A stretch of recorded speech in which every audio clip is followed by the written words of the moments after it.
I'm here today to talk to you about emotional intelligence. And this is very funny because I used to be a super rational businesswoman. But this was, until a moment in my life, an amazing moment in my life. A moment that I call the fried egg moment. Yes, I was working really hard for several years in a row. I was working days and nights, and I was working the weekends also. So I decided to take 4 days to go for Christmas with my children to the mountains. And this was for me a real gift because I was divorced since they were very little babies. So they were always with the babysitter or grandparents when I was not there. So I was excited about it. And first day, I wake up and I cook a fried egg to my daughter because she loves fried eggs. And she sees the fried egg and say, "Wow, Mommy, you know how to cook." Well, of course, I know how to cook. Why do you say that? Well, I never saw you cooking, and I am already 8 years old.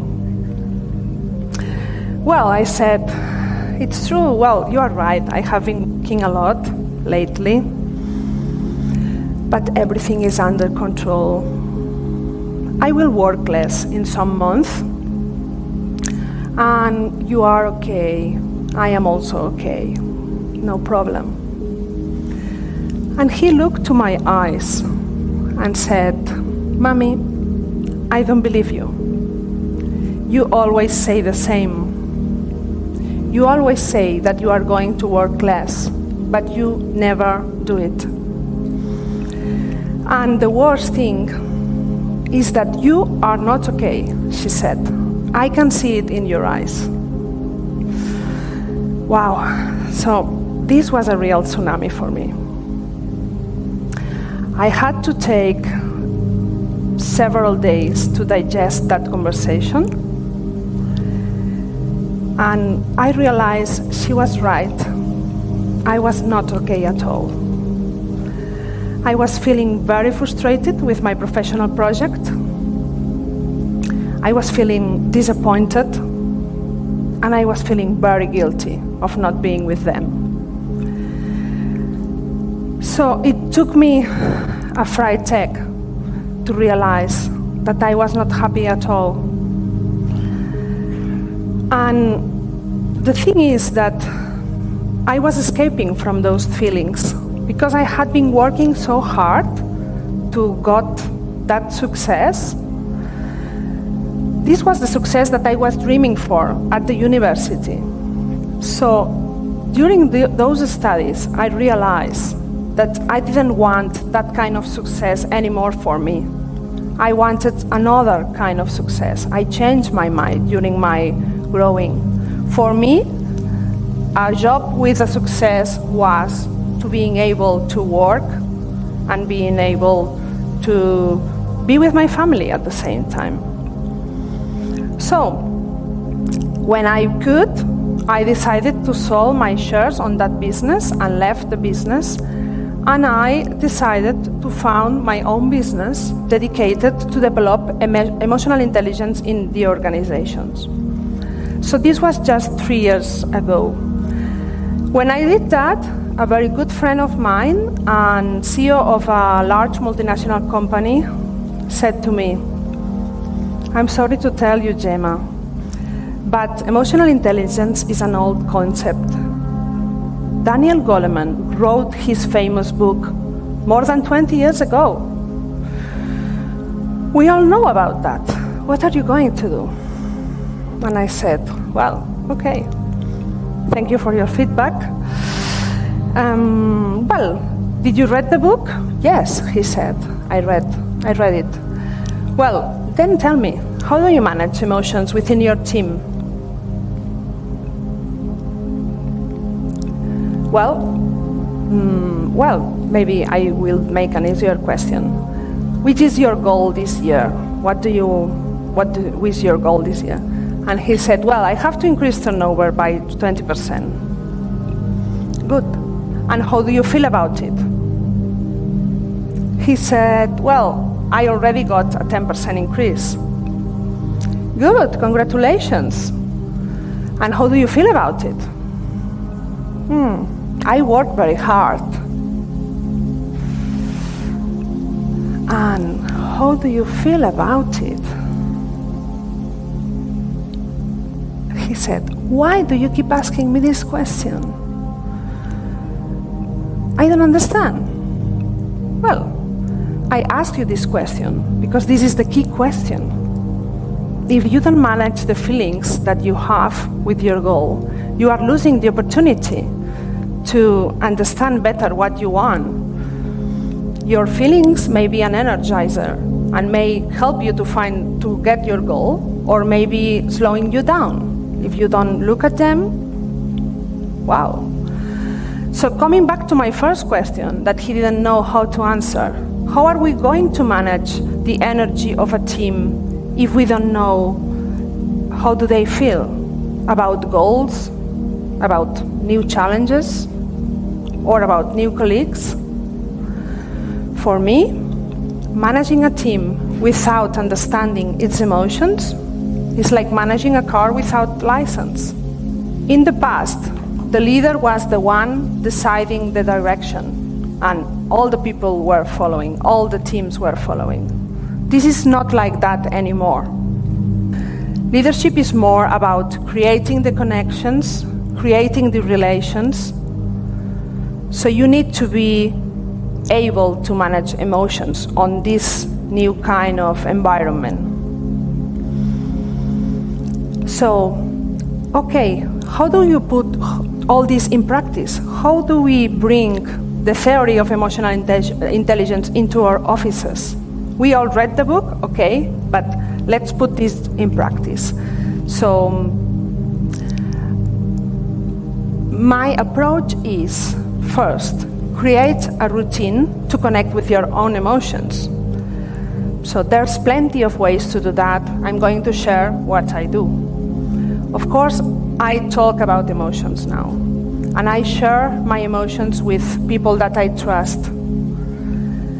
And I know this is not easy. You need to be very brave to share emotions, because when you open your heart, you really feel something in your body like,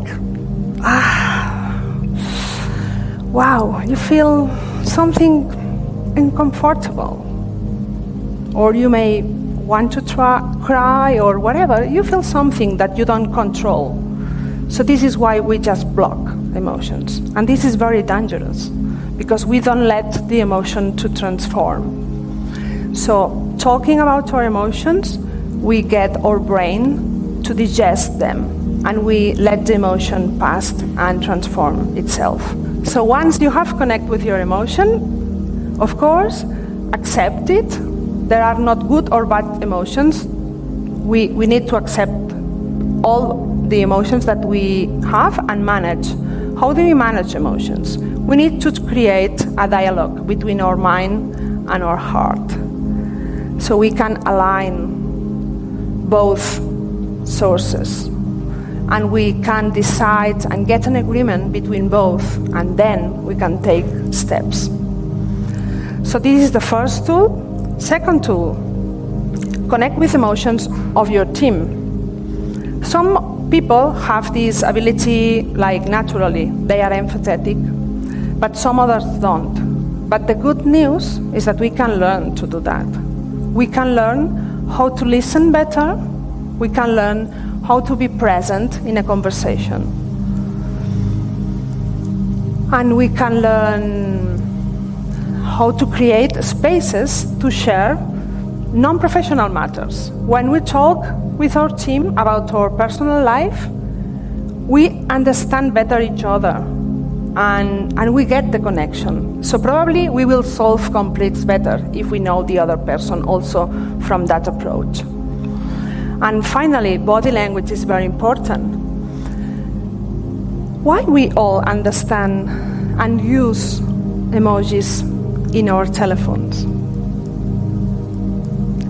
Yeah, we do it so easily, and we love to share those faces because they really connect us with the emotion. But when we have a person in front of us, we are not able to read the emotion of that person. Why is that like that? Can we put our limbic brain on, please, and be aware of the body language, of the expression of that person? And being present is much, much easier to get that.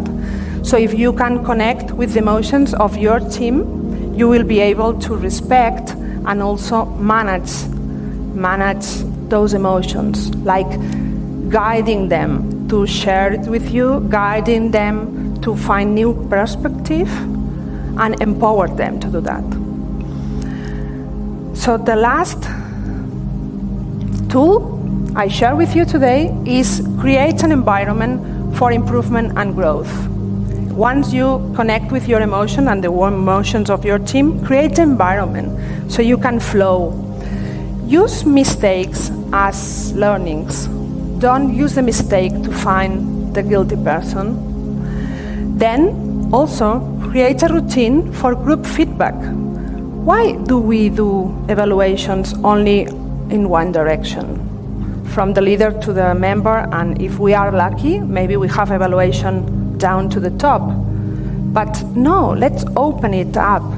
Let's create a routine for group feedback, where we get feedback from all our colleagues.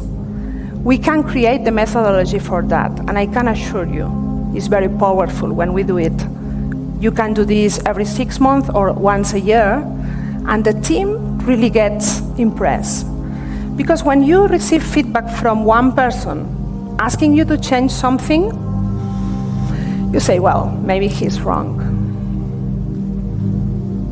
But when you receive feedback from all the group and all your colleagues are telling you the same, then you think, well, maybe I need to move on and I need to change something, and we all can improve. So this is a great tool for group improvement. Also, embrace diversity. I love diversity. I mean, differences trigger our emotions and push us to grow. So let's create teams and organizations with diversity. So we will all learn about that.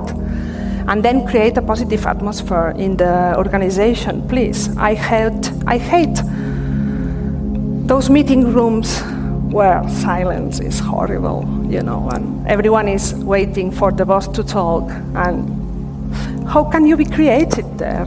I mean, how do you expect your team to be proactive and innovative if you have this kind of atmosphere? So include jokes on your meeting, include play, and of course include celebration in your organizations. So I share with you these 3 tools, and it's true, this is not so easy. Of course, this is a journey. But what if you try to include those strategies in your day-to-day in your organization and review the outcome after 1 year? You will realize that you will become a real powerful leader. You will be able to go faster because you will have all your team aligned between what they feel and what they do. You will be able to manage change and the feelings that we got from change. You will be able to manage conflict creatively also. So you will be able to move your team from a competition area to a collaboration area. So let's imagine that. Let's imagine that. You may have a productive team, but also a happy group of people working together. Because when you develop emotional intelligence in your teams, they will realize that they get tools also for their personal life. And this is what I felt when I began to study emotional intelligence. Don't we all want that? Don't we all want to understand better each other? We really can have a life on black on white, or we can have a life in color. So don't lose your time. Don't wait your 8-year-old daughter to tell you, I don't believe you. Take a step forward, and next Monday when you arrive to your office, add emotional intelligence development into your plan. Because I can assure you, I believe emotion is the energy that moves ourselves, our teams, and the whole world. Thank you.